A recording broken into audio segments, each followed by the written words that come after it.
Hello, Jonesboro. I have another story for you guys today. It's called The Story of Frog Belly Rat Bone by Timothy Basil Ering. In a dull, gray, endless place called Cement Land, there lived a very special boy. This boy had a singular wish. He wished to find a treasure.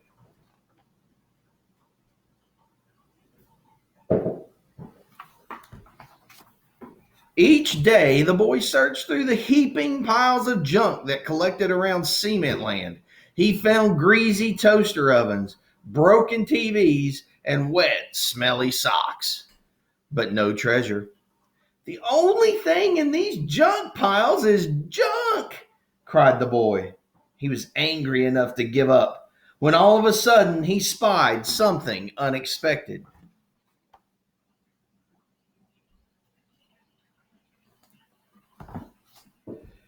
It was a strange and wonderful box, and attached to the box was a wrinkled note which said, Put my wondrous riches into the earth and enjoy. The boy pried open the lock with a twisty piece of wire and lifted the lid.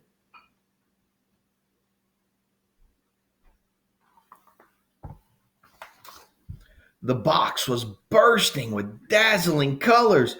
I found treasure! Shouted the boy. He took one of the beautiful packages and tore it open.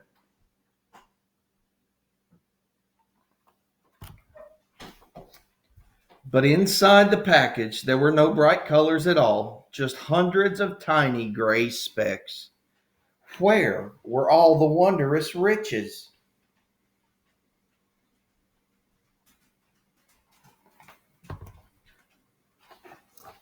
The boy wasn't sure, but he carefully prepared some earth.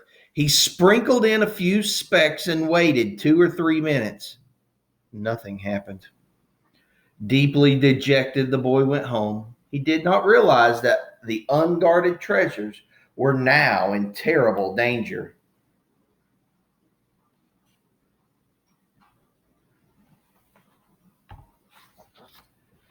The next day, the boy returned to a horrifying sight. The specks had been dug up.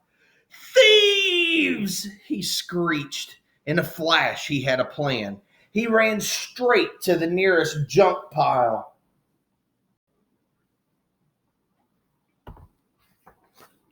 There, he gathered those wet, smelly socks. He found moldy pillow stuffing and scraggly wires. He patched, he buttoned, sewed, and zipped. Soon a creature began to take shape. It had crooked, bony arms and a giant sized belly.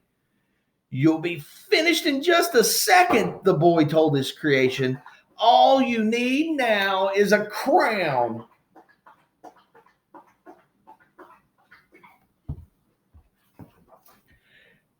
Stand tall, frog belly rat bone, shouted the boy, waving his hand like a wizard. I dub thee king of the treasures.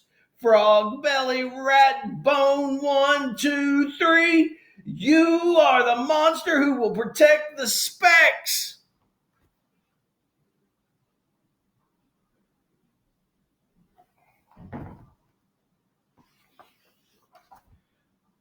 Monster, said Frog Belly Ratbone. But, my dear boy, you've made me far too good looking to be a monster. And by the way, he continued, my socks are very moist, and my underwear is rather picky. Sorry about your underwear, said the boy, but I need a monster to scare the thieves away from the specks. I mean the treasures. Frogbelly wanted to see the treasures. The boy handed him a package and let him read the note.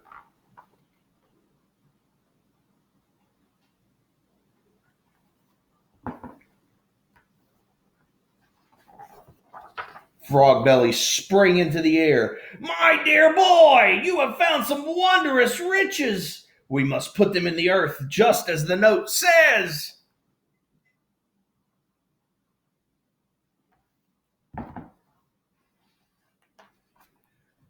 But I already did that, said the boy. Nothing happened. Well, do it again, said Frog Belly. Frog Belly, Rat Bone, 1, 2, 3. You must be patient, and then you'll see. And so Frog Belly and the boys started digging holes. They also filled jars and cans and boxes with earth and sprinkled specks into each one. They sprinkled specks all around Cement Land. When the sun began to set, it was time for the boy to go home. Watch out for thieves, he warned. He shook Frog Belly's hand and he scurried off.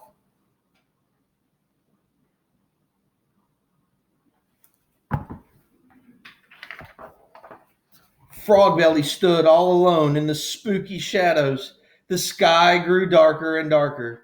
Those thieves will surely be back tonight, he thought. Just then he heard footsteps. Someone was trying to move very carefully, stepping quietly on crinkled cans and squishy newspapers. Frog Belly waited, not making a sound.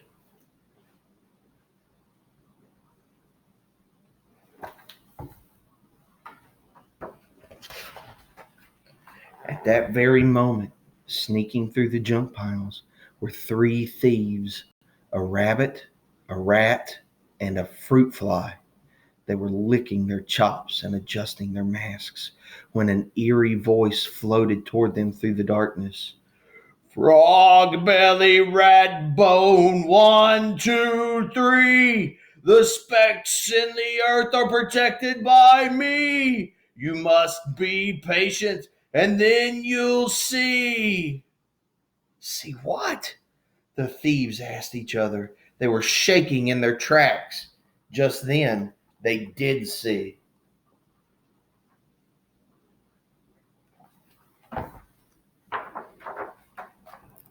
A giant, scary monster with long, bony arms and wet, smelly socks.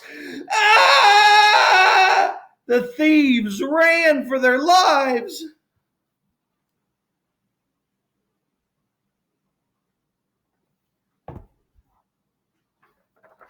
The next morning, the boy was happy to discover that Frog Belly had saved the treasures. What do we do now? He asked. Now, said Frog Belly, we must give the treasures lots of water. So the boy filled a watering can and went to work. A few days later, the boy noticed something quite peculiar. The boxes were twittering. The jars and cans trembled.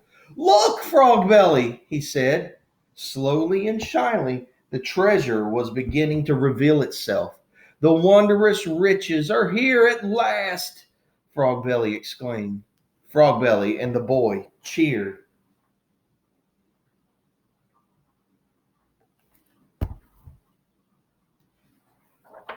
From inside a junk pile, the thieves were listening. They felt terrible about having tried to steal such wonderful treasures. The rabbit jumped out of his hiding place and landed right in Frog Belly's arms. We'll never steal again, the rabbit cried. And we'll return all the specks we took, said the fruit fly. Please let us help you take care of the treasures, said the rat. So Frog Belly and the boy forgave the thieves, and now they were all part of the team.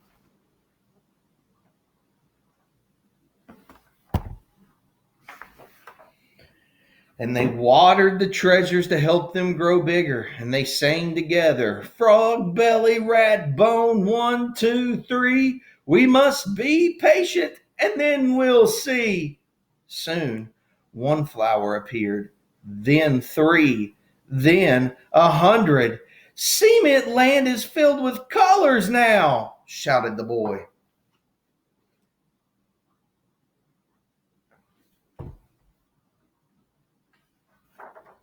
Just when it seemed that nothing better could happen, the fruit fly discovered a bright red strawberry. And here's a zucchini, cried the rat.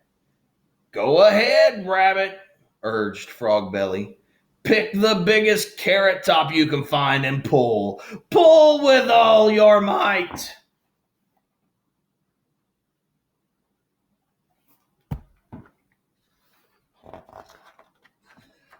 That night, the 5 friends prepared a special feast, a feast fit for a king. 3 cheers for Frog Belly Ratbone. 1, 2, 3. Because thanks to Frog Belly, they were patient and they did see. And that, my friends, is the story of Frog Belly Ratbone. I hope you guys are staying safe and healthy. I miss you guys terribly. I'll try to record another book soon. I hope you enjoyed today's story, and I will see you guys later.